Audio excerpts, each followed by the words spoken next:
반갑습니다. 뭐라고요? 이름을 저희가 아직 정하지 못해서 코로나 그러네요.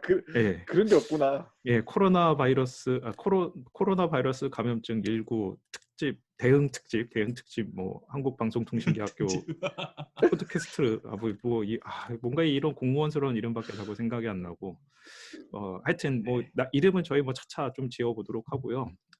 그런 아이디어들 주시면 좋겠습니다. 그래서 아까 이어서 들으신 분들로 치자면 사실은 방금 전에 녹음을 다시 두 번째 걸 따고 있어서 제가 아까라는 말이 그냥 나왔네요.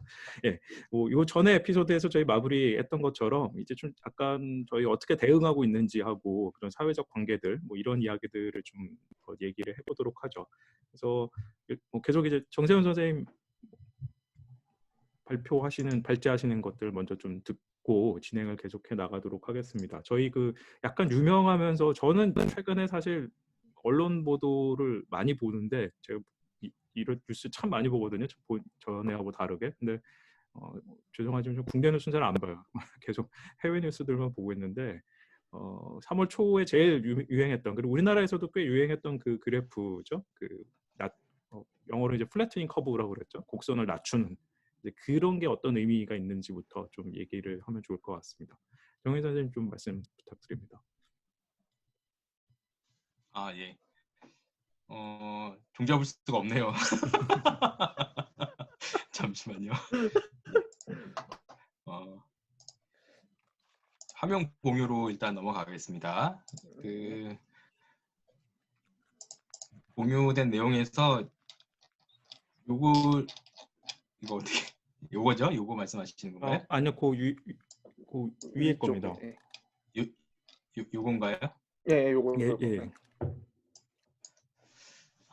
지금 이제 이게 사실 많이 이제 언론에도 나왔는데요. 요게 처음부터 검토했던 그림이에요. 이제 질본이나 아니면 이제 NMC라고 국립중앙의료원에서 회의할 때마다 요게 이제 회자됐던 그래프인데, 이게 우리나라 상황에서 지금 현재 마우스 거 보이시나요? 예, 잘 보입니다. 예. 여기 이제 초반에 요게 이제 급속히 확산되는 추세를 보면서 이거는 이게 심상치 않다. 그리고 치료 수단이 지금 마땅치 않다 그러면 요 그래프를 내를 자연적으로 놔두면 이런 형태가 되는 거죠. 이런 종형 형태가 되는데, 요게 이제 사실은 국가적인 자원의 한계치를 넘어가서 임계점을 넘어가기 시작하면 시스템이 마비가 오니까 그 시스템 마비를 완화시키기 위해서 최대한 이 슬로프의 이제 총량은 그대로라도 이제 옆으로 뉘어서 끌고 가는 거죠. 이거를 이제 한계치를 넘지 않고 시스템이 보존할 수 있는, 시스템의 캐파를 넘지 않는 수준에서 통제하겠다. 이게 바로 봉쇄 전략을 처음에 썼던 이 방식에서 봉쇄 전략을 버리고 피해 최소화 전략으로 가겠다. 이게 이제 그림으로 나눈다면 이렇게 나눌 수 있습니다. 그래서 앞 시간에 제가 영국의 케이스에서 우리가 생각해 볼 거리가 이 그림으로도 설명할 수 있는 게요. 영국은 어차피 이거를 한 번은 겪고 넘어가야 되기 때문에 피해 최소화 전략을 하기에는 여러 가지 인풋들이 들어가야지 이 그래프를 이쪽으로 당길 수 있어요. 그러니까 피크를 한번 치는 과정에서 피크를 낮추는 노력을 하느라고 진짜 많은 에너지와 자원이 들어가는데, 그거를 영국은 그걸 하지 않겠다라고 선언하고 대신에 자연적으로 발생하는 거는 그냥 견뎌라, 이렇게 이제 얘기한 거거든요. 그때 이제 그거의 한계는 뭐였냐면 만만하게 본 거예요, 이 질환을. 그리고 이 그래프의 함정이 뭐냐면 두 면적이, 이 곡선하 면적이 두 개가 똑같아요. 그러니까 결국은 뭐냐면 총량이 같다라고 가정했을 때 앞에 있는 봉쇄 전략과 뒤에 있는 피해 최소화 전략을 비교한 건데, 기본 전제가 이제 영국에서는 이제 깨져나간 게 뭐였냐면 이게 총량이 똑같지가 않은 거예요. 전파 속도가 굉장히 빠르고 전파의 양상 자체가 일단 이 총량은 점점 늘리는 구조가 되는 상황이었기 때문에 총량 자체가 늘어나면 이거는 초반에 무조건 잘 컨트롤 해야 하는 필요가 있었던 거죠, 이 시점에서. 그래서 영국에서 실패했던 전략은 사실은 거꾸로 왜 그렇게 실패를 했을까, 잘못된 선택을 했을까라고 들여다보면 피해 최소화 전략이라고 하는 거에 들어가는 노력과 국가적인 낭비, 에너지가 낭비 혹은 어떻게 보면 아깝다라고 생각했었던 것 같아요. 그거를 어쨌든 겪을 수밖에 없는 상황이니 그냥 견딥시다라고 얘기를 드리고 이제 상황을 그렇게 전략을 짠 건데 총량이 늘어나는 거에 대한 것을 너무 간과했던 것 같고요. 그래서 그 뒤에 바로 따라 나왔던 얘기가 영국 안에 있는 시뮬레이션 하는 학자들이 시뮬레이션 했더니 이거는 영국의 응급실, 영국의 의료 자원, 영국에서의 어떤 병원의 뭐 그 양상, 병원에서의 자원, 의료인 공급 이런 걸 다 감안했을 때 시스템이 완전 붕괴된다라고 이게 시뮬레이션 결과를 얘기를 한 거죠. 그 얘기는 뭐냐면 코비드19로 죽는 거냐? 사실은 코비드19 때문에 병원 시스템이랑 의료 시스템이 붕괴됐기 때문에 다른 어떤 사고로 죽을 수도 있는 거예요. 심장마비에 왔는데 병원에 갔는데 코비드19 때문에 다 치료를 받을 수가 없어요. 그러면 얘가 코비드19 때문에 죽었는지 심장마비로 죽었는지가 애매해지는 거죠. 사실은 붕괴가 된다면 코비드19만 붕괴되는 게 아니라 코비드19로 타격을 입은 병원 전체 뭐 혹은 공적인 어떤 영역에서의 의료 서비스망 자체가 붕괴되는 거라고 봐야 되는 거죠. 위험한 부분들은 거기에 있었던 거예요. 그래서 실제 예, 뭐 개념적으로는 이렇게 그래프로 딱 들어오는데 저는 약간은 조금 네, 구체적 숫자가 있으면 좋을 것 같은데 뭐 제가 뭐 네, 리서치를 그렇게 열심히 하진 않아가지고 찾지를 못했어요. 그러니까 이를테면 그런 거잖아요. 지금 예, 상황을 선생님 말씀해 주신 거는 그러니까 우리나라에 예, 예를 들어서 예, 중환자용 병상이 전국에 전국 뭐 예를 들어서 스페인이 그랬어요. 지금 스페인이 전국에 4천 네, 개가 있다고 그러더라고요. 스페인이 전국에 예, 4천 개가 있는데 코비드 환자만으로 4천 개가 찼어요. 지금 3월 그렇죠. 30일자로 예, 찼다라고 이제 뉴스 보도가 났더라고요. 스페인의 경우에. 자, 네, 그러면 문제는 코비드 환자로 4천 명이 차서 이 사람 치료하는 것도 문제지만 말씀하신 것처럼 암이나 지금 다른 병, 코비드하고 관계없이 아니면 교통사고일 수도 있고 항상 이 네, 사람들은 꾸준히 있을 거란 말이에요. 이 사람들 계속 병원에 올 텐데 이 사람들이 들어갈 병상이 없는 상태가 돼버리는 거죠. 그렇죠. 그러니까 예, 이제 우리 같은 경우도 초기 대응할 때 왜 이제 집에 있을 수 있는 사람은 집에 있으라고 그랬고 뭐 그렇죠. 경증의 경우에는 그냥 뭐 격리소로 이제 보내버린 거죠. 병원에 간 게 아니고 뭐 전염 때문에 이제 그거를 이제 그렇게 격리소로 보낸 거겠죠. 집에 있으면 안 되는 사람들은 이제 그런 전략들을 쓰게 되는 걸 텐데 이제 우리 같은 경우에 과연 그러면 이제 병상이 몇 개가 있느냐? 중국을 보면은 일주일 만인가 열흘 만에 병원을 하나 지어버리잖아요. 그러니까 경제 쪽에서는 이제 계속 그런 게 이슈가 되는 게 사실 이런 과정이 일종의 전쟁하고 비슷할 거란 말이에요. 전시 아마 이제 예, 이런 건 이제 정세현 선생님 전공이실 텐데 전시 경제의 특징이라는 건 뭐냐면 우리가 시장에 맡기는 게 아니라 할당하는 거거든요. 전투기 생산, 탱크 생산. 전투해야 되니까 탱크가 이번 달까지 몇 대가 필요해. 그럼 그거 만드는데 철이 들어가야 되는 거예요. 그럼 이제 다른 생산에는 다 우선순위가 밀리는 거거든요. 이제 그런 식의 자원 할당을 해야 되고 병상도 이제 그렇게 되는 거고, 그러니까 단지 이제 무기가 아니라 우리는 병상, 그 다음에 뭐 병원, 그리고 뭐죠 이 호흡기 네. 생산하는 게 요즘 이슈더라고요. 뭐 제가 최근에 읽은 에크모. 예, 뉴스는 그 베크모 벤틀레이터 생산하는 게 지금 전 세계 캐파로도 감당 못한다라고 뭐 얘기가 나올 정도이고 뭐 그런 식의 이제 지금 자원 배분이 바뀌는 과정들을 겪어야 되고 근데 이제 이게 문제는 뭐냐면 전쟁도 사실은 사람을 힘들게 하는 심리적인 부분이 이번하고도 상황이 비슷할 거라고 저는 생각하는데 뭔가 우리가 결정을 해야 되는 상황에 직면한다는 거죠. 병상이 4천 개인데 환자가 3천 명이면 여유가 4분의 3만 찬 거니까 문제 없는데 병상이 4천 개인데 환자가 5천 명이면 누구는 병상에 앉히고 누구는 병상에 안 앉히고를 결정을 해야 돼요 이제. 그렇죠.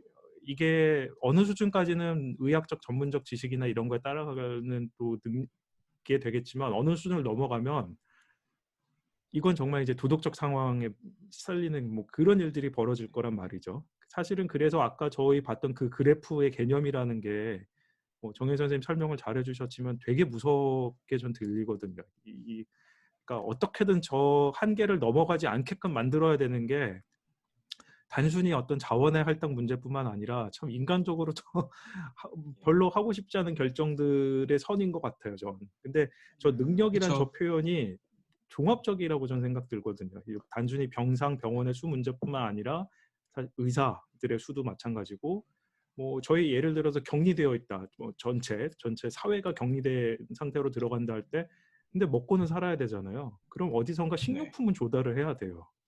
근데 그럼 누군가는 농산물을 생산하고 누군가 뭘 하고 있어야 돼요. 그렇죠? 그게 안 되면 그렇죠. 안 되면 진짜 막 지금 뭐 사재기 해야 되는 거죠. 통조림 사재기하고 뭐 일해야 되는 거잖아요. 그러니까 물도 사재기 해야 되는 상황이 벌어질 수 있고 네.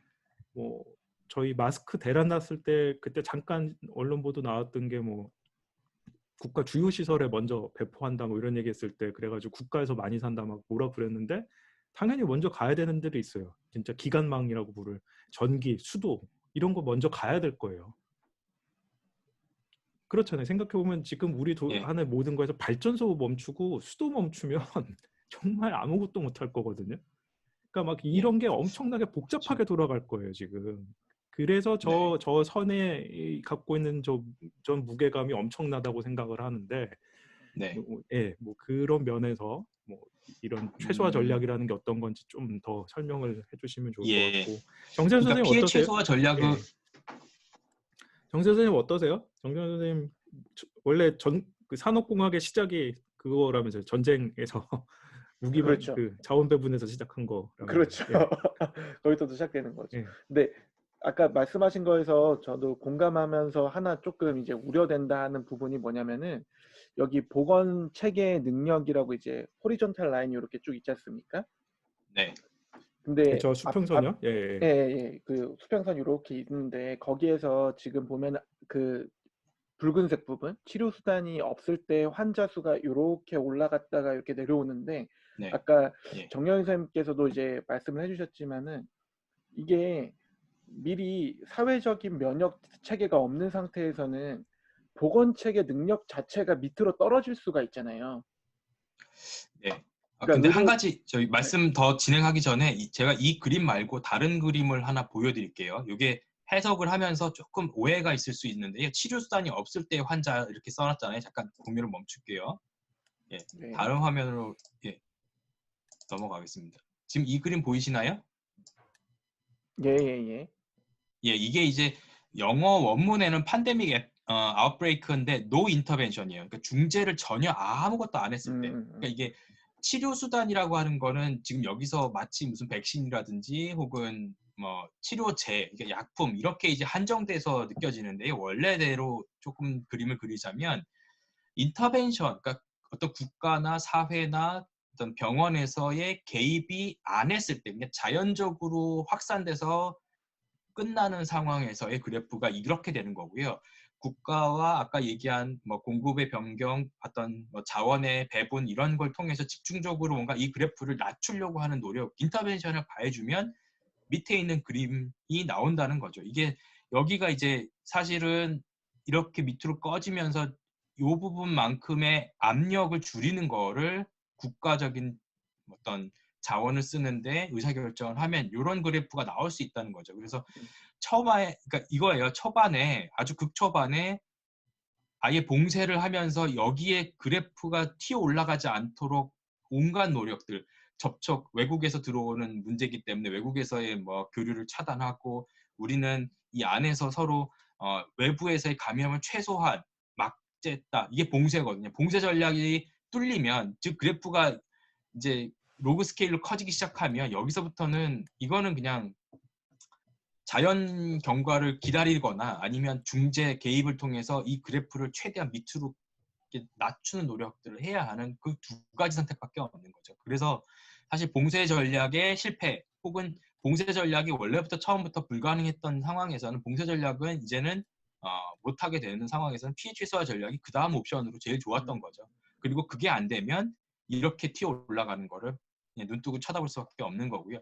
이게 무서운 게 어느 시점에서는 꺾이겠지라고 생각하지만 이 어느 시점이라는 게 지금 영국, 뭐 프랑스, 뭐 스페인 언제 올지 알 수 없는 게 이게 바로 이 질환의 무서운 점이죠. 그리고 이제 정세영 교수님 얘기해 주시겠지만 저희 보건 쪽에서 하는 것도 사실은 산업공학하고 맥락이 굉장히 비슷하다고 생각하는 게 전쟁 상황과 비슷한 부분들이 가끔씩 터지기도 하고요. 지금처럼 팬데믹 상황이 벌어지기도 하고 그냥 일반적인 상황에서도 자원이 유한해요. 그리고 이 그림에서 아까 보셨던 보건 체계의 능력이라고 하는 거는 사실은 상수에 가까워서 이거를 뭐 오늘날 3배로 늘리겠다 하루 아침에는 불가능하거든요. 병상도 그렇고 사람도 그렇고 사람이 제일 오래 걸려요. 투입한 시간이 오래 걸리고 하고 나서도 이 사람이 육성돼서 나오려면 지금부터 뭐 육성을 시켜도 최소 6년에서 몇 년 이상 해야 트레이닝된 사람이 나오는 거기 때문에 그 구조를 6년 동안의 어떤 시간 투자와 에너지가 굉장히 들어가는 상황인데 그거를 한순간에 키울 수가 없는 거죠. 그래서 아까 이낙연 교수님 말씀하셨던 대로 보건 체계의 능력을 한순간에 키울 수 없을 때 그거 단계를 가기 전에 할 수 있는 모든 노력들을 해보자. 이게 이제 전략으로 드러난 거, 이렇게 얘기할 수 있는 거고요. 그래서 보건에서 얘기하는 것 중에 하나가 한 사람에게, 소수의 사람에게 최대한의 보건의료 자원을 투입하는 거 가능해요. 그게 옵션이라고 하면 그것도 가능해요. 질환이 한두 명에게 국한된 문제인데 그 사람에게 모든 의료 자원을 투입해가지고 그 사람의 어떤 최대한의 의료의 결과를 도출해내는 거 가능하고요. 또 다른 측면에서는 모든 사람에게 최소한의 의료 자원을 공급하는 거 가능해요.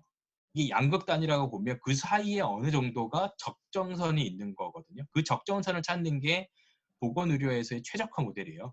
그래서 방금 정세윤 교수님이 얘기하신 산업공학에서 얘기하는 최적화 모델 혹은 서플라이 체인 혹은 그거의 역학적인 함수들은 사실 보건에서도 그대로 적용된다고 생각합니다. 정세윤 교수님 이어서 얘기 좀 부탁드려요. 예. 그 말씀하신 게 정말로 정확한 게 저희 쪽에서 많이 다루는 이제 최적화 모형 중에 흔히 말하는 이제 냅색 프로블럼이라고 하는 게 있어요. 배낭 문제라고 주로 얘기하는데 말 그대로 그 우리가 담을 수 있는 캐파가 정해져 있을 때 이 안에 어떻게 담을까? 어떤 것들을 담아야 될까? 지금 이 상황으로 얘기한다고 하면은 과연 어느 정도의 우선순위를 가지고서 자원을 투입해야 될까라는 걸 결정을 할 때 쉽게 말하면 가성비를 따져요. 가성비가 제일 높은 것부터 가성비가 제일 낮은 것까지 하는 게 최적이라는 게 이미 증명이 되어 있거든요. 예, 그런 방식으로 설정을 하는 게 그러니까 투입되는 자원 대비 우리한테 주는 유틸리티 효용이 뭐 어떤 형태인지는 모르겠지만 이거를 계량화 해가지고 그 순서대로 투입하는 게 그 시스템 돌아갈 수 있을 정도까지 최대한으로 순서대로 투입하는 게 맥시멈이다라고 하는 거는 이미 증명이 되어 있어요.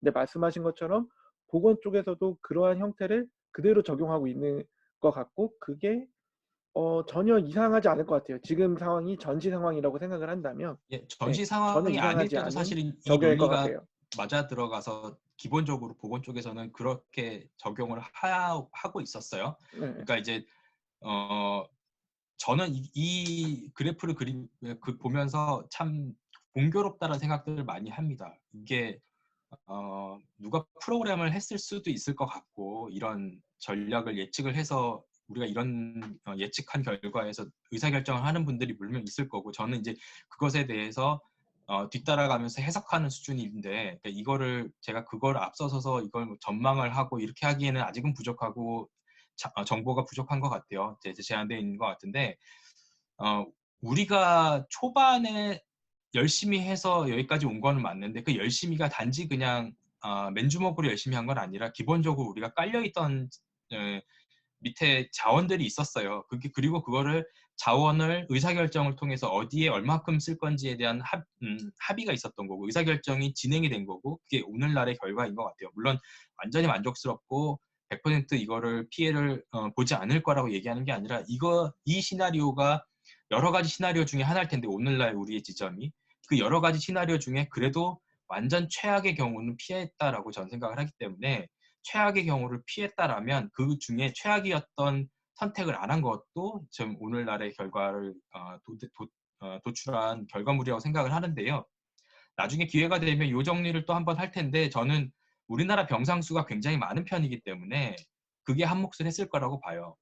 그리고 아까 이노한 교수님 얘기하신 대로 우선순위 결정 그것도 초반에 했어요. 그래서 그 보건 쪽 전문가 의사분들의 합의가 뭐였냐면 이제 중증도에 따라서 군을 4개 정도로 구분하자였어요. 그래서 중증도가 심한 사람은 입원시키고 중증도가 심하지 않은 사람은 자가격리하고 그 정도에 따라서 병상수 그러니까 양상을 보면서 그 기준들을 심하지 않은 사람들도 입원을 해도 되는 상황과 그러니까 병상수가 거의 다 찬 상황에서 심한 정말 생명이 위독하지 않은 상황에서는 가급적 그냥 더 병원이 아닌 밖에서 그걸 이제 생활 무슨 치료소 같은 개념으로 새로 만들기도 했죠. 그래서 그런 개념으로 접근했던 것 같고, 만약에 우리가 이 군분류 이걸 이제 저희 이쪽에 의료터는 이제 환자의 중증도 분류라고 하는데, 환자의 중증도 분류에 대해서 합의가 안 됐고 그걸 받아준다 그러면 그냥 존재할 수 없는 솔루션이에요. 근데 그게 합의가 됐고 워킹을 했기 때문에 지금 오늘날의 최악의 상황을 피하지 않았나. 앞으로 이보다 더 좋은 옵션들이 더 있을 수는 있겠지만, 그게 이제 반면교사로 삼을 수 있는 게 이탈리아인데, 이탈리아는 지금 누구를 살려야 되는지를 판단하는 그런 상황이라고 해요. 그래서 병상도 다 찼고 의료 자원도 다 소진되고 있고 붕괴되고 가고 있는 상황에서 환자가 동시다발적으로 벌어지면 누가 우선이냐, 나이 든 사람보다는 젊은 사람을 택해야 되는 거냐, 이런 일을 하고 있는 상황이거든요. 진짜 완전 전신 거죠. 그래서 그렇게까지 안 가야 될 거고, 그러기 위해서는 진짜 피해 최소화 전략이라고 하는데 보건의료 자원뿐만 아니라 다른 자원들이 다 투입되어야 되는 약간의 전시 상황이라고 생각이 듭니다. 네. 죄송합니다. 마이크를 끄고 있었네요. 거의 제가 제가 갑자기 이제 네네. 그 들어온 이유는 저희도 이제 시간 제약이라는 게 또 생각을 해야 돼서 제가 아까 계속 딴짓을 한 그렇죠. 게 예. 그 시간을 보고 있느라고 그래서 그랬고요.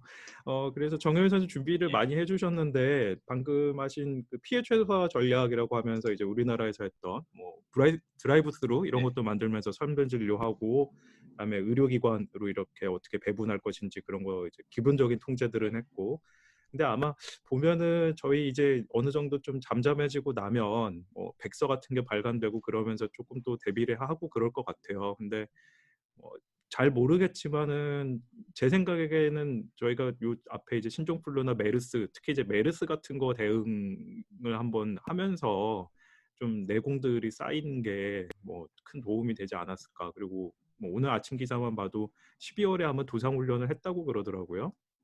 뭐 그런 것들이 네. 좀 도움이 되지 않았나 이제 뭐 그런 생각들을 해보게 되고요. 뭐 집중 클리닉 같은 이제 그 그런 예. 뭐 이것도 그 설명을 잘 지점에서 해주셨고. 제가 밀고 있는 네. 이론이 하나 있는데요. 이거는 계량적으로 증명해내고 싶은데 될지 모르겠는데, 사회 면역 이론이라고요. 아, 소셜 이뮨 티오리. 예. 예. 한번 밀고 있습니다. 그게 이제 이게 국가 단위에서의 어떤 이벤트에서 국가가 이미 한 번씩 겪었던 거가 1차적인 면역으로 해서 들어왔고, 그게 2차 면역, 그러니까 두 번째 이런 샥이 들어왔을 때 대응하는 수준이 1차 면역에서의 결과물에 해당한다고 보거든요. 그래서 그걸 좀 파악하려고 소셜 네트워크 분석 같은 걸 했는데, 왠가 예, 변이와 변수로 지금 좌초 직전입니다. 음, 뭐 한번 계량적으로 한번 보여서 이걸 입증해보고 싶어요. 이게 왜냐하면 영국이라든지 다른 나라에서는 그때 이런 샥이 안 왔기 때문에 지금과 이게 첫 번째로 맞닥뜨리는 이벤트라고 보면, 지금 이거를 아프게 겪고 나서 두 번째가 조금 더 이거보다는 스무스하게 넘어가지 않을까, 그렇게 생각을 합니다.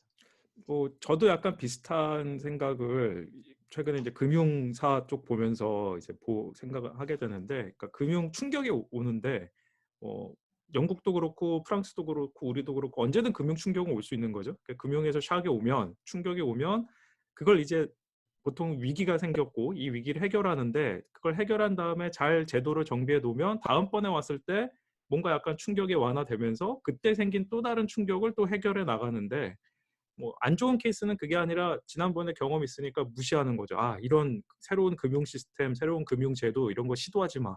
이거 생기면 사회가 잘못하면 망해. 하지 마, 하지 마.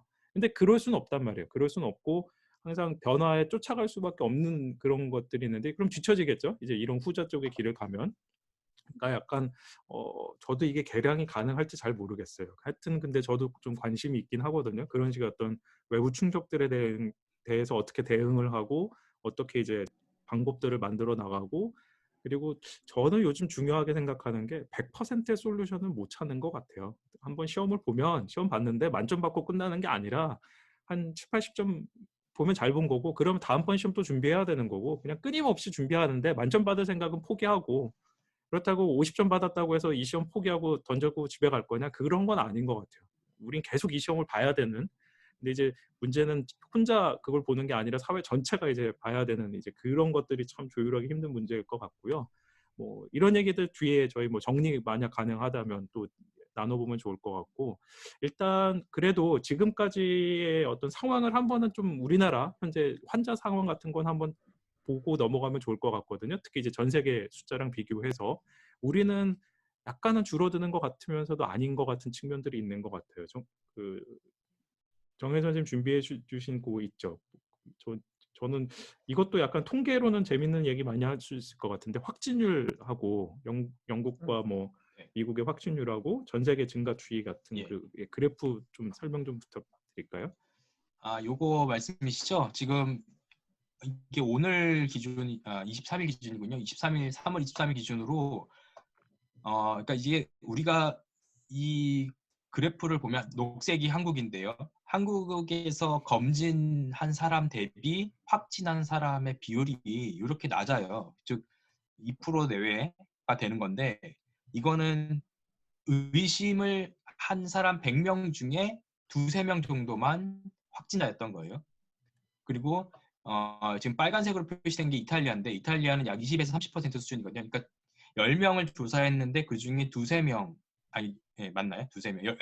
똑같이 100명이라고 하면 100명을 조사했는데 20명 내지 30명 정도가 확진자인 거예요. 그러니까 어느 정도 좀 확진자 비율이 높으면 높을수록 검사를 효율적으로 했다라고 얘기할 수도 있고요. 반대로 좁은 범위로 조사를 했다라고 얘기할 수 있어요.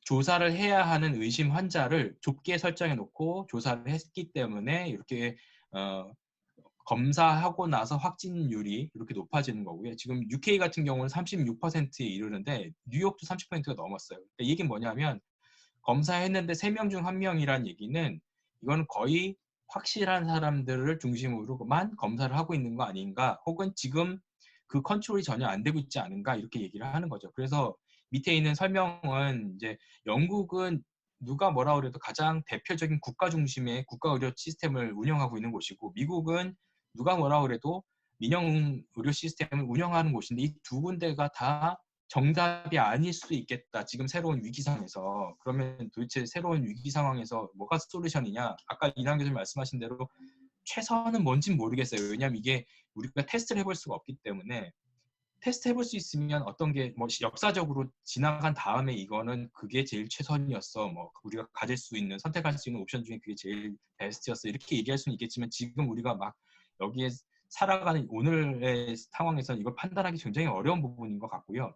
새로운 위기에 대한 대응 시스템이 필요하고 모델이 필요하다라고 얘기를 드리는 게, 그런 앞에 있는 국가 만능 혹은 시장 만능의 양극단의 접점을 어딘가 찾아야 되는 게 이슈예요. 왜냐하면 국가 시스템이 들어온 영국의 경우에는 리스판스빌리티가 떨어져요. 그러니까 반응하는 정도가 떨어지거든요. 사람들이 아파요 이렇게 얘기하면 기다려.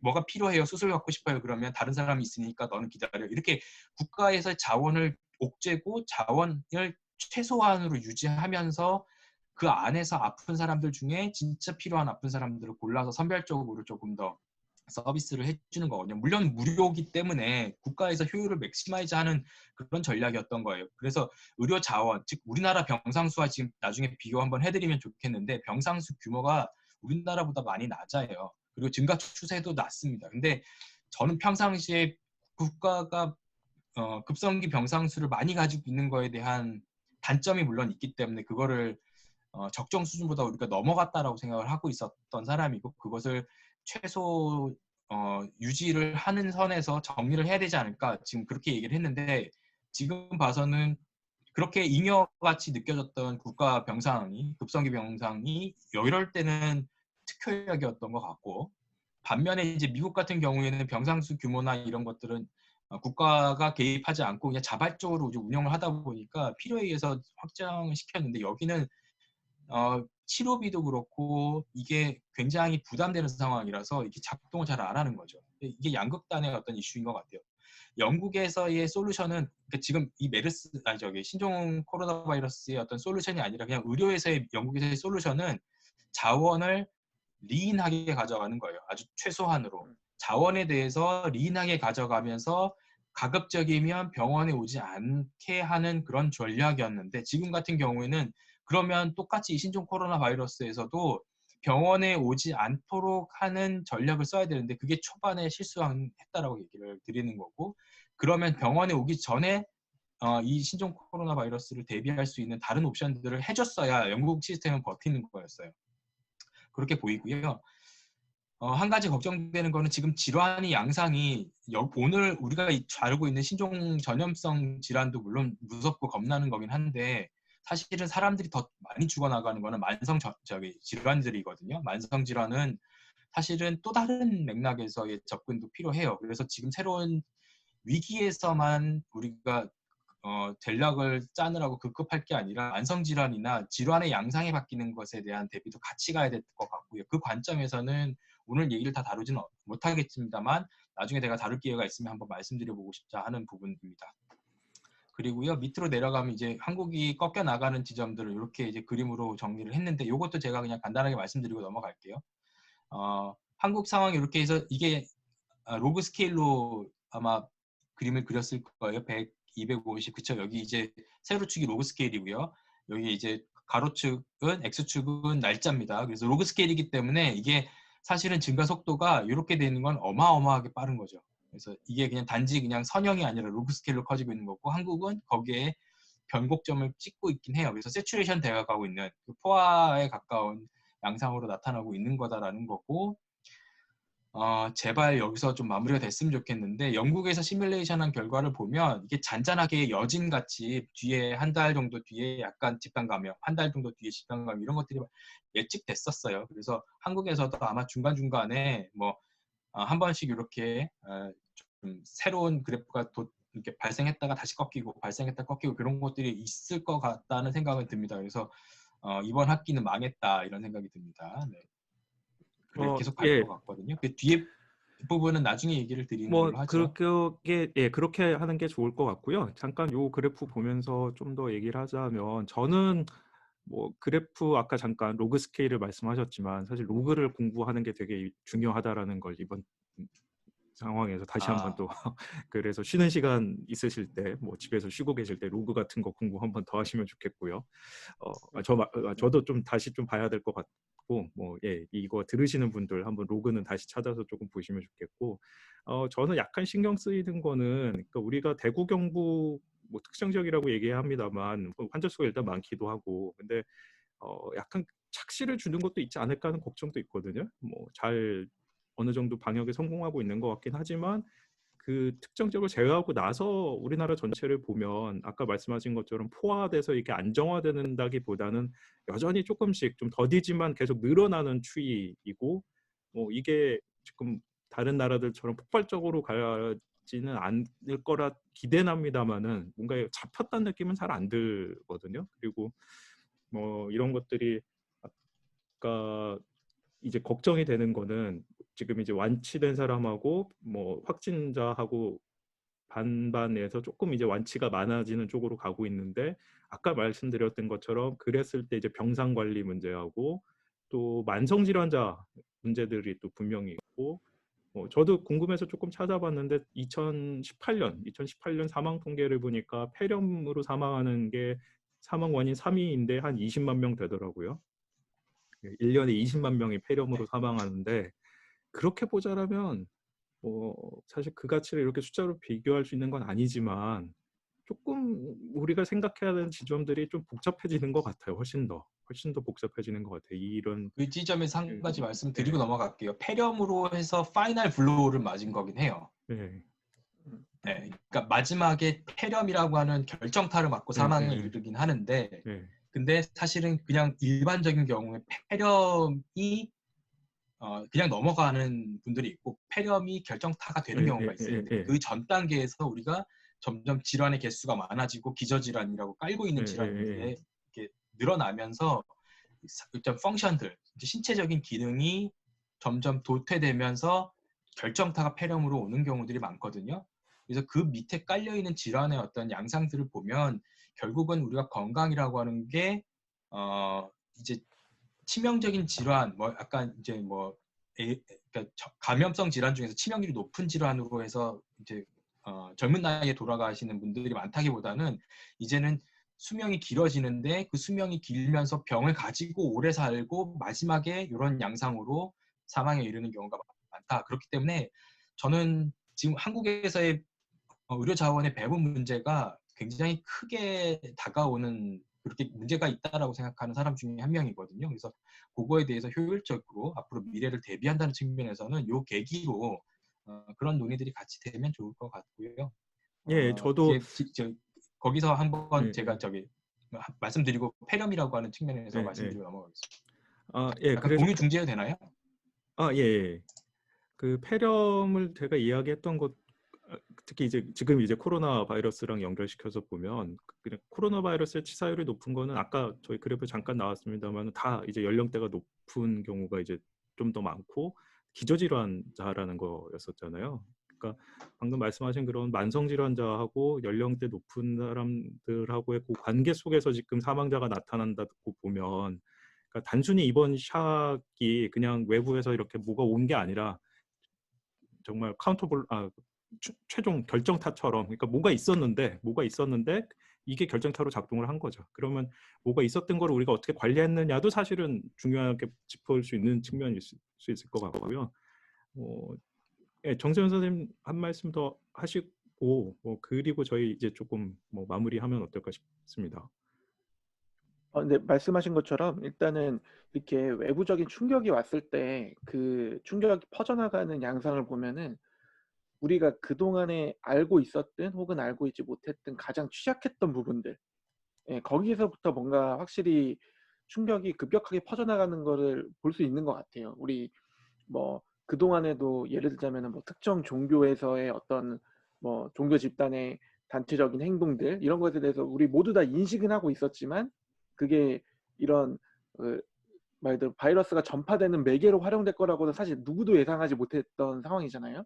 그러니까 그런 식으로 뭔가 그 전에 사전에 리스크 관리라고 하는 게 과연 사전적인 리스크 관리가 과연 얼마나 가능할 것인가에 대해서도 우리가 조금 더 고민해 볼 필요가 있지 않나 이렇게 생각을 해보고 그게 기업 측면에서 보면은 단순하게 뭐 기업의 존폐, 뭐 이익이 늘고 줄고 수준에서 달라지겠지만 이게 보건 쪽으로 넘으면은 말 그대로 사람의 목숨과 관련된 문제로 되니까 그게 우리가 그동안 알고 있었던 공식이나 이런 걸로 어느 정도 과연 설명 가능할까에 대해서 조금 고민해 볼 필요가 있지 않나 이렇게 생각이 듭니다.